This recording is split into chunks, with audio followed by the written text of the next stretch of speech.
Welcome to the Retail Tech Podcast, where we discuss the ins and outs of implementing and using different technologies used in retail. Our goal from this podcast is to help retailers better understand the actual implementation nuances and in planning and setting the right expectations for projects. I'm Darius Busefi with my partner Nathan Kolta. How are you today, Nathan? I'm doing great. How about yourself? Great, thank you. Excellent. What's today's topic going to be about?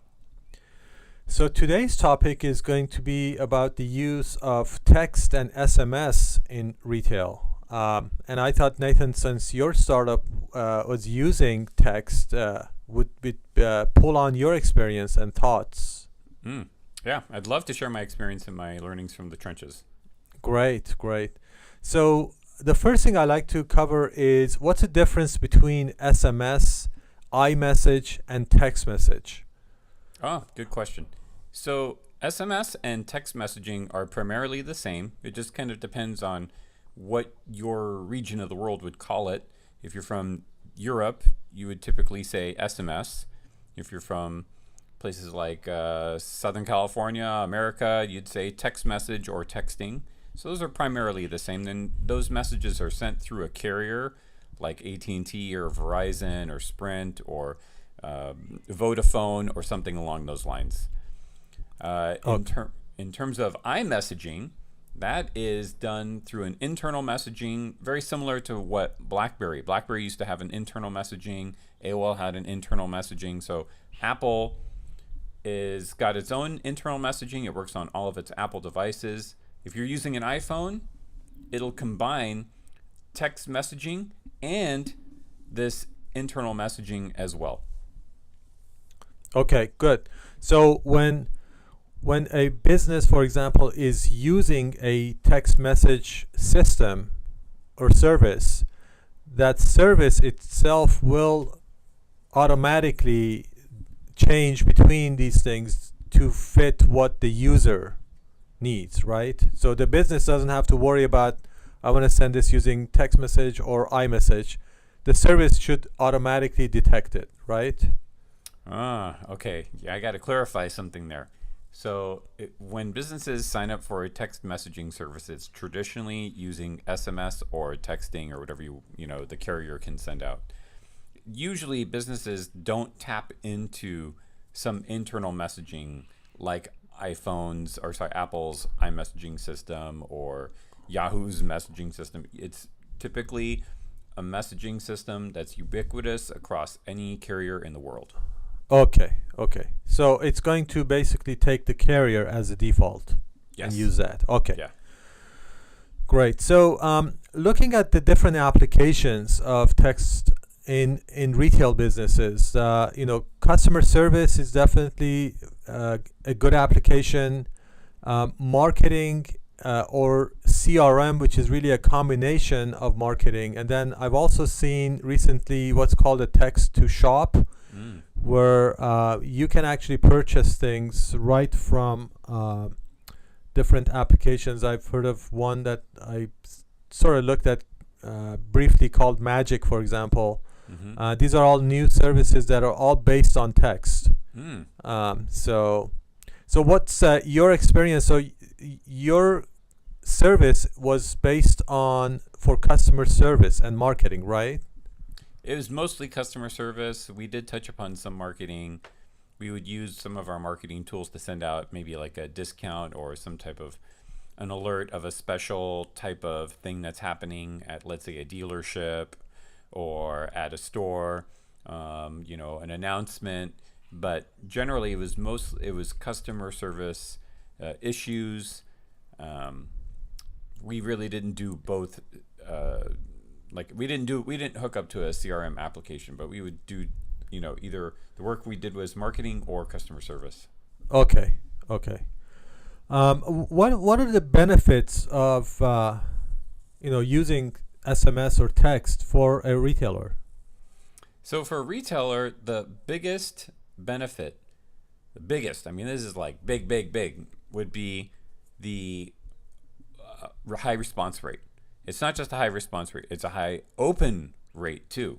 So there's a difference between okay, I'm going to send it out and people are going to look at my message. Now you're getting also, they not only see it, but they actually can get back to you. And that type of communication is like unheard of. Just so you know, some of these open rates or read rates are somewhere in the neighborhood of like 35 to 75%, depending on what the conversation is about. You'll rarely ever see anything that's like in the 5 or 10%, which is, even in the world of email, that would be like a miracle. In the world of email, open rate, read rate is something like 2%, or, 1%, 3%, 5%. So, and newspapers, all these other things are so much lower than that too. Yeah, especially for customer service, I would expect, for example, if my car is in the shop, and the shop is going to communicate with me via text message, I'm going to open 100% of messages that I receive from them because it's directly related to help me. So marketing is also interesting because, for example, I'm with T-Mobile, and when I get messages from T-Mobile, I tend to open them more willingly. Now, unless I start seeing that they're pushing too much stuff on it, and then I won't do it again, and I will actually let them know.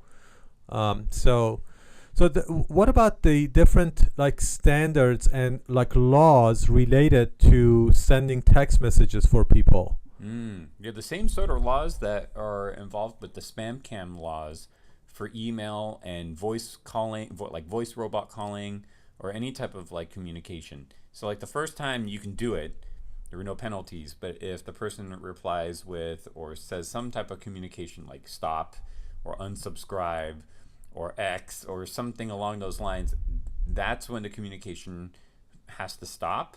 And if it doesn't, then there is a penalty for it per each message, per each email, per whatever it is that's being sent out. Okay. So text messaging falls under the same laws as that, at least here in the United States. Okay. So you basically need to get opt-in from the user and then provide an unsubscribe or stop feature very easily to people. So the idea is if you've already been doing business with that customer, you can continue with that communication using text messaging. So it's basically just switching channels, if you will. So it's only if you're going to send to someone brand new, you don't have any established relationship with them, they walked into your store or dealership or whatever it is, then at that point, if they say, hey, I'd like to, get a text from you, then at that point you need to get some kind of permission. Okay. So this is really good. Then from the marketing side also, if you're using if somebody's using SMS in their business, the typical types of I think social media messaging apply. You don't want to send things in the midnight, for example. You want to send them when people are more apt to open actually and see it, and you need to really be respectful. Because people are really quick to form an opinion if you abuse their trust, basically. So I'd say that most marketing efforts are a failure, honestly. I mean, they're 95% failure that's still considered good, so it's those efforts that really have ruined the clear communication of whether it's a phone call or a text message in this case. Right. So one of the ways that local retailers can use text messaging is, for example, driving foot traffic to their store for specials, for example, or anything that is different.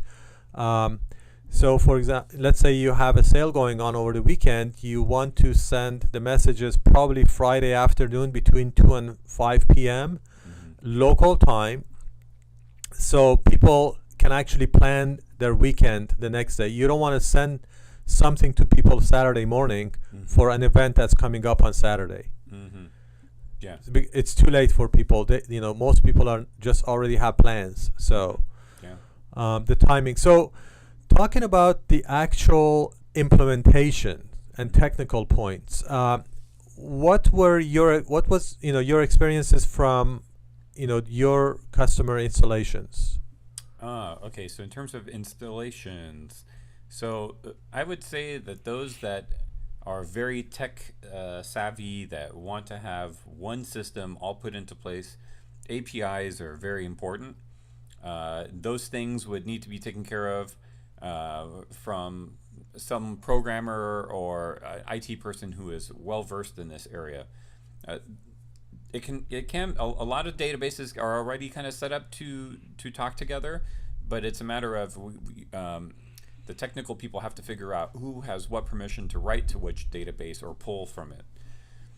For myself, I found that for businesses that are like, hey, I want to get into this texting thing, and I don't care about, does it need to have all these systems unified into like one particular piece of software. Those people would typically work with someone like me, someone who wants to just have, okay, I want to have a texting messaging system and I don't want it to interfere with anything else. Those people would typically talk to someone like myself, and I could get them up and running in a matter of minutes. Now again, for someone who wants to have an all-in-one system, then it requires a little bit of development work. Okay. All right. So yeah, it all depends on what systems the business already has in place and how they want to integrate this into their process. Yeah. Another thing that I've learned from my experience, in a lot of different applications, is really after you have the system in place, how do you get your users to actually use it effectively? Okay, so in regards to that, the first few steps.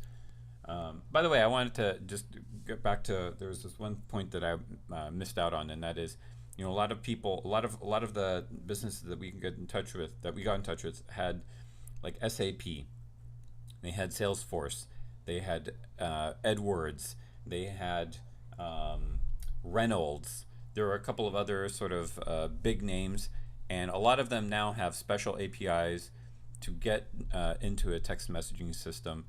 It would just require a few phone calls to make that happen. Years ago, this was a big problem, getting that going. So for those of you who maybe gave up on it earlier, I would encourage you to reinvestigate it. I think you'll find that there are fewer problems.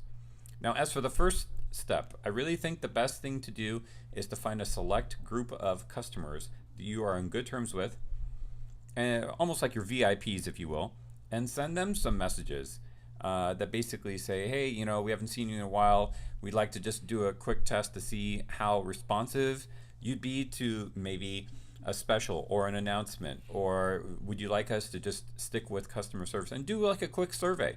And it's amazing how much information you can glean from and how quickly you can glean from when it comes to text messaging. Again, the response rates are very high, partially because text messaging is convenient, it is instant, and it is in some ways trackable. So, for those reasons, I really think an experiment or two would be easy to pull off, and I think you'll get a good feel for how much time and effort text messaging is going to spend or take up in your system, in your workflow, if you will. Okay, great. So looking at the actual implementation of a system, so some of the things that I think we can probably point out to are, first thing is you need to know what your requirements are as a business. And how do you know what your requirements are? You need to know how the staff that are going to be using the system do their work right now. And as a part of that, so you need to go through that workflow with the staff, put together an actual workflow, a diagram that lists every single step that they take in taking care of the customers. And then see how that matches actually with the systems that you're looking at, and communicate that to the software vendor that's going to implement. I agree. Yeah. Very so important. First thing is really important is requirements. The second thing that is also important is the user rights. Like you mentioned already, who is going to have access to the system and who can do what? What are the controls, and then what are the management rights that you need? So those are all the different things that will actually be important when you're beginning to use the system, and will save you time. Ultimately, we're all using software to save us some time. We don't want to use a software that's going to add to our work. Yes. So it's better to know that up front. Yeah. And then the third one that you mentioned also is the integration with other systems. If you're using other systems, which most people are already using some other system, or they should be, you need to make sure that the integration and the APIs talk to each other without major change and major customization. So again, that's something that you can do a pilot or a test up front with the developers to make sure that that actually happens. One more question that I had was performance. How do you gauge the performance of a system? From a business point of view, what should I be concerned with when I'm looking at these 5 different vendors that all have text messaging applications? Is performance something I should be concerned about? That's a very good question. I would say that the majority of the time, the performance is very similar because they're using basically the same set of channels. The only difference would be is how does the software work with, let's say, your customer service reps workflow? Or is it easy for them to understand and use? Because, in the end, everyone is still sending messages through the carriers, and they all are going to deliver at a best effort. So there are ways to get maybe a little bit better than best effort, but ultimately, when it lands on the customer's phone, it usually takes them a couple minutes to respond. There's a certain amount of etiquette and a certain amount of time that they're going to need to get back to you. So I don't think there's going to be a large difference in performance. Now, I'm assuming that the people who we are talking to are in retail environments where they've got maybe somewhere between 5 and maybe 100 or so employees underneath them. For those, I think you're not going to be able to tell the difference. For those companies like a Coca-Cola, a GE, a GM that are sending out hundreds of thousands of messages, they need to be using a different channel, if you will.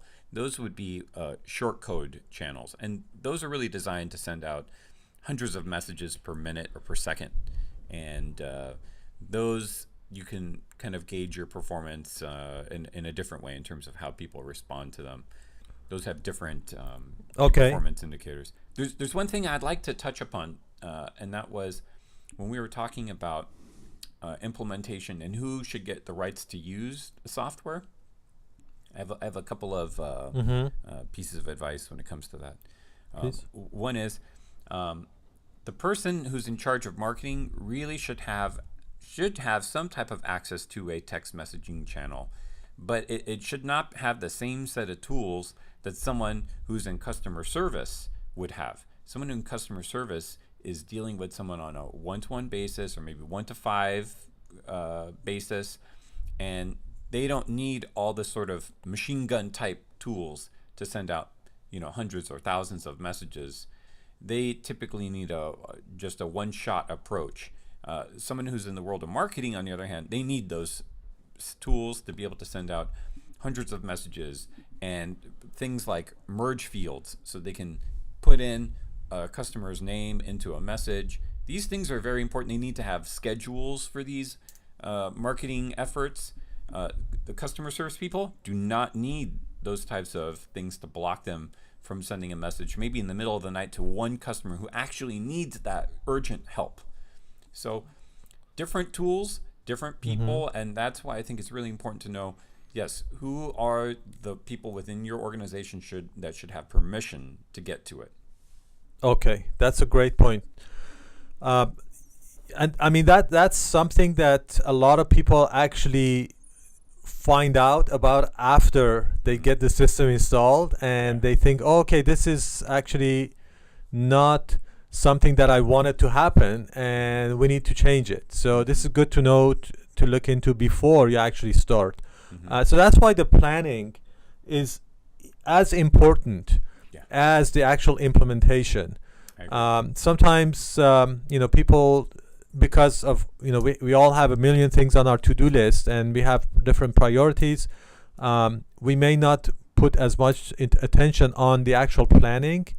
But I personally always tell my clients, really take your time, take another week if you need to or whatever, and go through the process again with your team and think through it. We'll be in there with you. Go through going through that as a part of a vendor service. They should provide that level of help, support. So There's another thing that I'd like to kind of touch upon, and that is when it comes to implementing and taking those first few steps, I find that a lot of businesses are reluctant to hit the go button.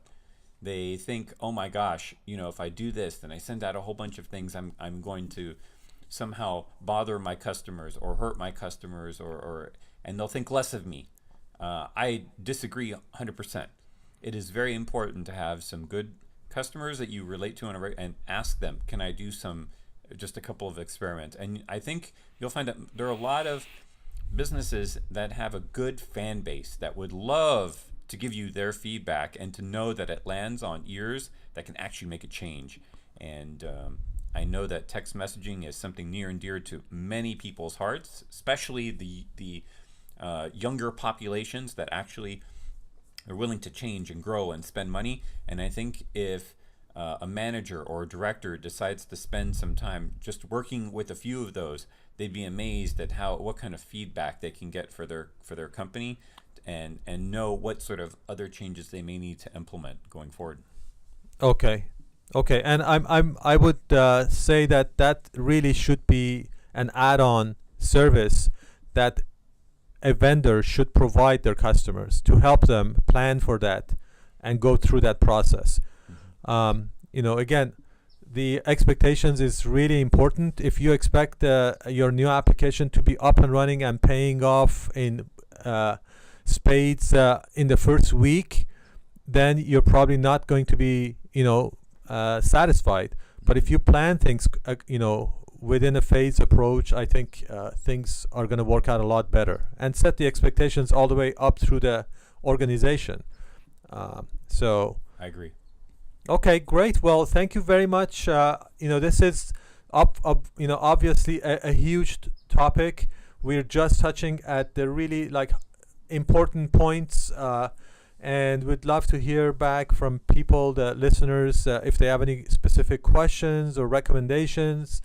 The blog is at retailtechpodcast.com, and we're going to be talking about other topics coming up shortly. Looking forward to hearing about them. Thank you. Thank you very much, Nathan. Have a great day. Have a good one. Take care. Take care.